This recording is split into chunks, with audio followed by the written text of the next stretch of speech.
It's 2020. Victoria Police, Cold Case Unit.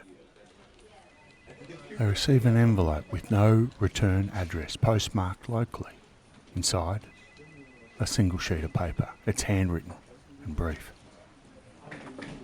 The note contains just a few sentences, but those sentences point to the possible location of a body that's been missing for 44 years.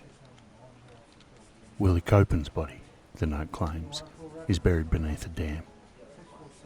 Not just any dam. A specific property, a specific location. The property of Simon Vink.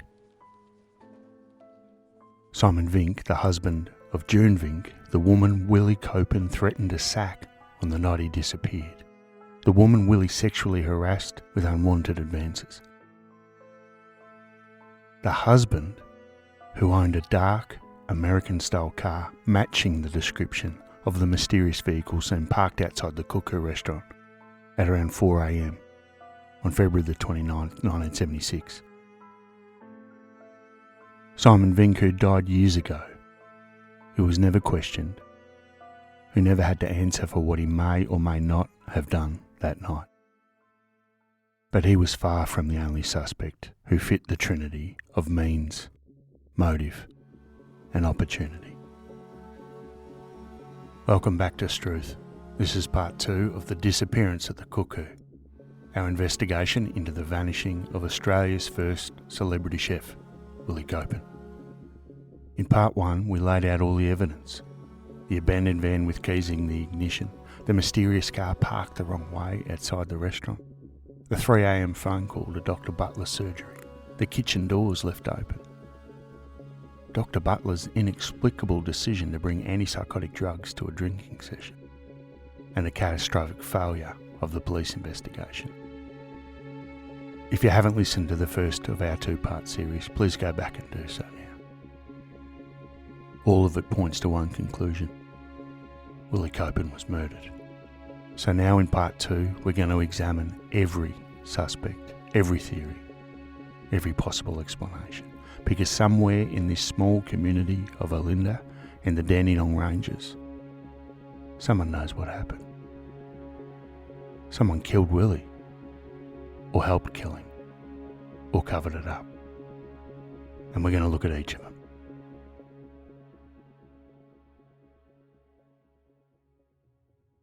Karen Koeppen's behaviour in the days after the disappearance of her husband Willi raises questions.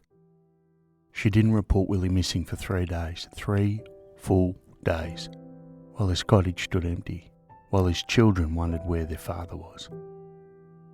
Her explanation was that she thought Willi had gone to Queensland to his Pool Island property. He'd been talking about taking a trip, and Dr. Butler had confirmed this plan. But does that really make sense? If he'd gone to Queensland, how did he get there? He didn't have his van, he didn't call a taxi, he didn't catch a bus. His clothes were at home, his money was in his bank account untouched. Karen ran the restaurant. She would have been at the Cuckoo multiple times over those 3 days. She would have known about Willi's van, the door open, the keys in the ignition. She would have known about the kitchen doors being unlocked. And she didn't think that Willi disappearing at exactly the same time that all of this occurred was strange. She didn't think that it warranted a phone call to the police. Or did she know exactly what happened and was giving whoever was responsible time to cover their tracks? Years after the events of that night, Willi's daughter Sabina confronted her mother directly. She asked Karen what she really thought had happened to Willi. Karen's response has haunted the family ever since. I really think it was an accident. An accident. Not, I don't know what happened, not, I think someone killed him, but I think it was an accident. What could that mean? How would Karen know it was an accident, unless she had information about what had happened, unless someone had told her, unless she'd been there? An accident implies that something went wrong unintentionally, that whatever happened to Willi wasn't planned and wasn't deliberate, that someone made a mistake, that events spiralled out of control, and that death occurred, but wasn't the intended outcome. So what kind of accident? A confrontation that escalated?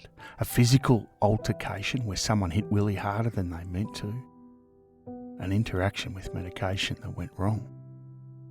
And if it was an accident, why wasn't it reported? If Willi died accidentally, why not call an ambulance or call the police to explain what happened? I suppose the reason that you wouldn't do these things is if the accident occurred under circumstances that might have been a bit tricky to explain. If the people involved couldn't afford to have their presence revealed. If there were other factors, affairs, conspiracies, cover-ups, that made calling the authorities problematic. There's another detail about Karen that's worth examining, something that multiple people have alluded to over the years. Her social circle, which is sometimes referred to as Karen's camp. These sources describe a tight group of friends surrounding Karen in the months before Willi's disappearance. The group included Dr. Butler, who we've heard about, his wife Anne Robinson, Karen's lover, Tony Benici, a Melbourne barrister. They socialised together, supported Karen through her marital troubles, and according to family members, openly disliked Willi. He was in the way. He was an embarrassment. He was an obstacle to Karen's happiness. Disliking someone isn't a crime, and supporting a friend through a difficult marriage is, for the most part, admirable. But it does create a very interesting dynamic. When you have a group of people who all benefit from Willi's absence, Karen could run the restaurant without him, she could pursue her relationship without hiding, she could escape the constant fights and the alcoholism and the volatility. Butler and Robinson wouldn't have to watch their friend Karen suffer. They wouldn't have to respond to crisis calls about Willi's suicide threats. They wouldn't have to mediate fights. And Karen's lover, of course, Tony Benici, could have Karen without the complication of a husband who refused to agree to divorce. Everyone in Karen's camp had motive for wanting Willi gone. Not necessarily dead, but gone, away, out of the picture. Did that wish become something more concrete? Did someone in that group decide to make it happen? Did they plan it together? Or did one person act on behalf of the group? Karen ran the Cuckoo restaurant successfully for decades after Willi's disappearance. She never remarried, she raised the children. She maintained the business that Willi had built. And she died in 2022 at age 88, taking whatever she knew to the grave. Before her death, she maintained her innocence. She told her children she had nothing to do with Willi's disappearance. And when confronted, she continued to say that she simply thought it was an accident. But she never explained how she knew that. She never revealed who might have told her. She never filled in those gaps. And now she's gone, and the chance to learn what she knew is gone with her. Following on from that theory is the jealous lover theory. Remember, both Willi and Karen were having affairs. Karen, as we mentioned, was involved with Tony Benici, the Melbourne barrister, part of Karen's camp. But Willi also had a lover, a woman he'd been seeing, and that relationship ended badly 6 months before his disappearance, when he allegedly found her in bed with someone else. After Willi's disappearance, police received a tip. A man in South Australia, reportedly the same man Willi had discovered with his lover, had admitted to murdering Willi in a jealous rage. This story creates a love triangle: Willi, his lover, and another man who was also involved with her. The timeline fits. Willi finds them together 6 months before he disappears. He's devastated. The relationship ends. It explains, perhaps, the spiralling of his mental and physical health. The other man's still around, still involved with this woman, and maybe there's some animosity, jealousy, unfinished business just bubbling away under the surface. Then on the night of February 28th/29th, this man learns that Willi is alone, intoxicated, vulnerable. There's a confrontation, things escalate. The body needs to be hidden. The mysterious car at 4 a.m, the dark American sedan parked the wrong way. Maybe it belonged to him. Police questioned this person of interest in 2014, nearly 40 years later, but no charges were ever laid. We don't know why. The details have never been made public. Another surprising theory comes from a colourful source. In 1991, none other than Mark Chopper Reed, one of Australia's most notorious criminals, published his book, Chopper, From the Inside. And indeed, the book itself was written while Chopper was on the inside. In it, he claimed that convicted killer Alex Tsamarkas had confessed in Pentridge Prison that the bloke owed him money and there was a falling out. Alex Tsamarkas, the man identified by Chopper Reed, was also known as the Barbecue King. Not because he sold barbecues, but because of the way he got rid of bodies. He was convicted of at least 2 murders and suspected in 8 more. He was beaten to death in Pentridge in 1988. But police found no evidence linking Tsamarkas to Koeppen. No proof Willi was ever in debt. The Cuckoo was highly profitable. And Chopper Reed, of course, was notoriously unreliable. His books were riddled with exaggerations and furphies. The 2018 coroner found that there was no evidence to support this theory. Chopper, of course, once famously stated that the truth should never get in the way of a good yarn. And what a yarn this was.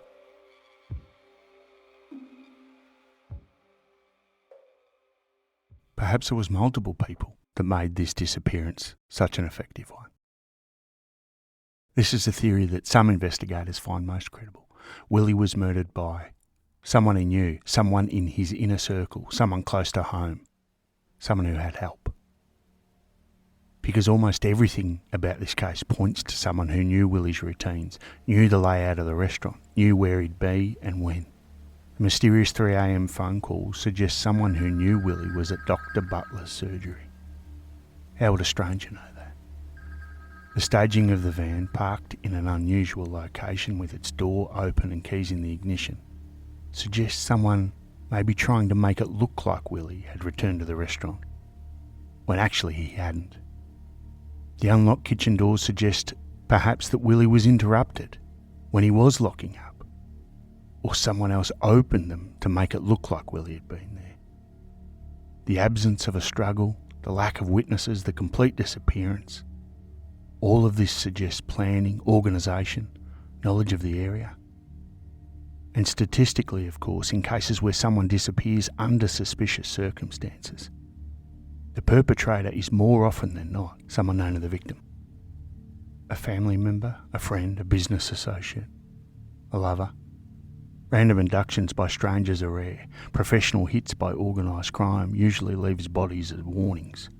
But murders by intimates, murders that arise from personal grudges or domestic situations or financial pressures, these are the murders where bodies disappear and cases go cold.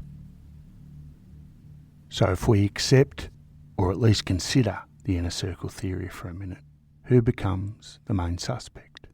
Butler's the obvious one. He was the last to see Willi alive. He had opportunity and means, even according to his own statements. He had access to those sedating drugs and a possible motive if he was as loyal as everyone seems to think he was to Camp Karen. But he's never been charged and no direct evidence links him. Karen too had motive. She wanted out. She wanted control of the restaurant, and that accident comment suggests some layer of knowledge. Her delay in reporting him could be explained by their estrangement though. And what about Karen's lover, Tony Benici? Willi was the obstacle, but again, no evidence was ever found that he was involved. Or was it all of them? A conspiracy? Butler sedating Willi, someone else coordinating the 3 a.m. call that got Willi to a certain location, the disposal of the body, the staging of the van. It would explain everything, the medication, the phone call, the van, Karen's delay, Butler's silence. But proving conspiracy 50 years later is nearly impossible, unless someone confesses. And several of these people are now dead.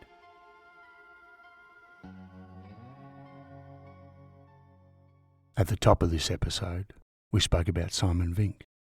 Let's think about this from his perspective for a moment. It's late on a Saturday night. Your wife comes home upset. She tells you what happened at the restaurant.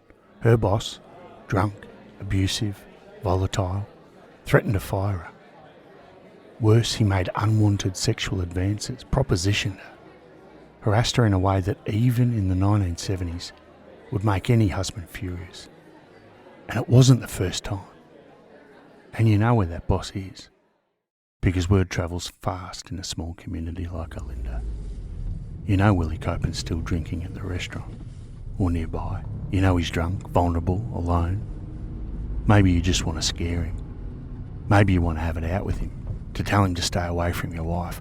Maybe you drive up to the Cuckoo in your dark American sedan to confront him.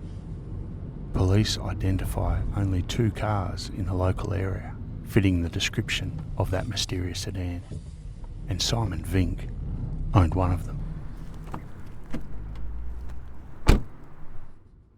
That's not speculation, that's a documented fact. Simon Vink had a car matching that description.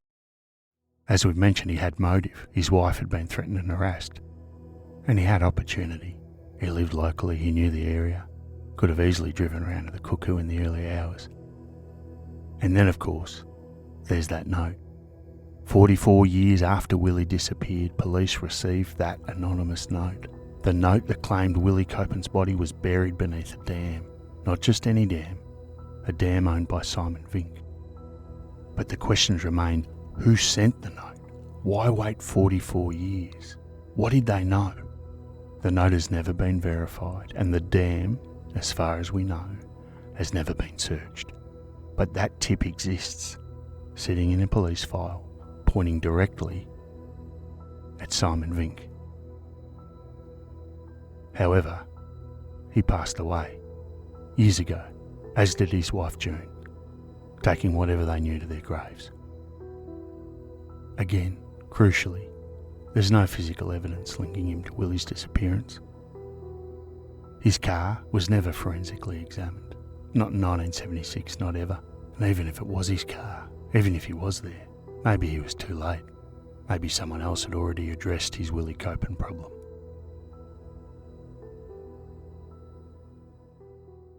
Which brings us to perhaps the most fundamental question, the one that might answer some of the others. Where is Willi's body? In 50 years of investigation, not a single trace of him has been found. No remains, no clothing, no personal effects, nothing. The most obvious answer is that he's somewhere out in the Dandenong Ranges. The steep, densely forested hills have swallowed the body and won't give it back. The terrain's treacherous, dense undergrowth, deep gullies, mountain ash forest. In the years since 1976, there have been plenty of bushfires that have burned through parts of the Dandenongs, potentially consuming or scattering any remains. If someone killed Willi near the restaurant and dragged his body into the forest, there are countless places where it could have been hidden. A steep ravine where the body tumbled down and was covered by falling leaves and branches. A deep gully filled with ferns where searchers would never think to look. A location off any of the many trails where even experienced bushwalkers wouldn't venture. And of course in 1976 forensic techniques were more primitive. Search methods were less sophisticated. There weren't drones, ground penetrating radar, cadaver dogs. It would have been relatively easy to hide a body in that terrain. There is another possibility, of course. Willi isn't in the Dandenongs at all. Let's go back to that American sedan at 4 a.m. As several Quentin Tarantino movies will tell you, those cars were notorious for having rather large boots. It could have easily transported Willi's body anywhere, to the city, into Bass Strait, to a construction site, to a rural property. If the murder was planned, the body could be far from the Dandenongs. Or maybe we're looking at that car all wrong. Maybe the call at 3 a.m.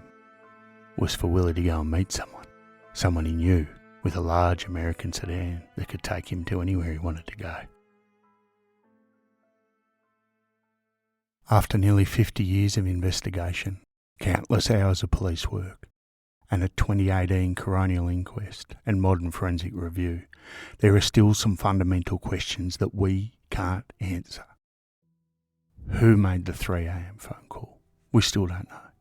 Dr. Butler's never said, if he does know, and the person who called's never come forward. Why did Butler bring Maloril, the antipsychotic drug? About the only thing I think we can say about that is that inviting someone to keep drinking and giving them an antipsychotic drug at the same time is not the act of a friend. What did Karen mean by, "I think it was an accident"? How did she know? Who told her? What kind of accident? Who was driving that mysterious car seen at 4 a.m? Was it Simon Vink coming to confront Willi over his treatment of June? Was it connected to the disappearance at all, or just an unfortunate coincidence? That's been a red herring in this investigation for 5 decades. Was the anonymous 2020 tip about Simon Vink's dam credible? Is Willi buried there? Why has it never been searched? Is there any significance to the escorts who visited the restaurant before and after Willi's disappearance? Or was it just a sad detail, one that characterised Willi's spiralling personal life? Why is Willi's van parked in that unusual location? Was he the one that parked it there? Did someone else move it? What does the location tell us about what really happened? And the biggest question of all, who did it? Who's responsible for the death of Australia's first celebrity chef? And who's still around keeping secrets? In March 2021, the Cuckoo restaurant closed after 63 years. Family sold it in 2022. Karen died that same year at 88, taking whatever she knew with her. Time's running out.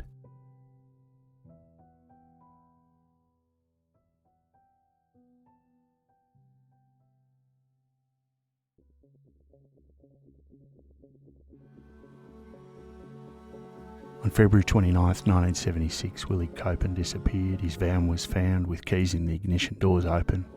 He never took his money, his passport, never said goodbye to his children. 2018 coroner ruled his death as a suspected homicide, and Victoria Police maintains an open investigation. Somewhere, either in the Dandenongs or far away, or destroyed, Willi's remains wait to be found. Somewhere, someone knows the truth. Truth. What a tale. Thanks for listening to this 2-part investigation into the disappearance of Willi Koeppen. I'd love to know what you think about this case. Who did it? Why? You can find us on all of the socials. Just look up Struth Podcast or send me an email, struthpodcast@gmail.com. While you're at it, make sure you give us a like. Tell a friend about the show, anyone who likes a good mystery, a good yarn. And if you've got a special request for an Australian mystery that you'd like me to cover, you can reach out with those as well. Until then, thanks for the support and thanks for listening. I really appreciate it. Cheers.